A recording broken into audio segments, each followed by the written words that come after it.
এটা জাতি আছে, এটা জাতি আছে, সকলোকে অনাভুৱা কৰি জাতিটো নোহোৱা হয়।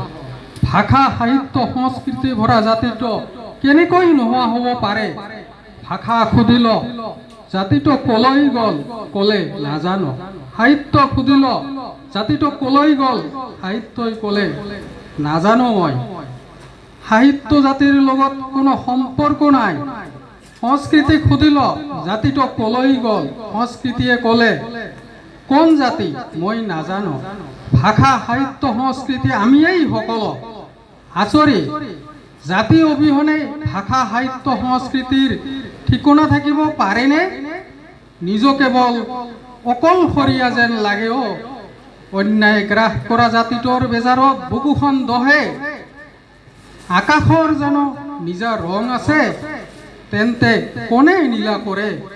জাতিটোৰ দৰে যদি কেতিয়াবা আমিও হেৰাই যাওঁ, আমি বৰ হেৰুৱাৰ বেদনাত জানো কোনে কান্দিব? নমস্কাৰ।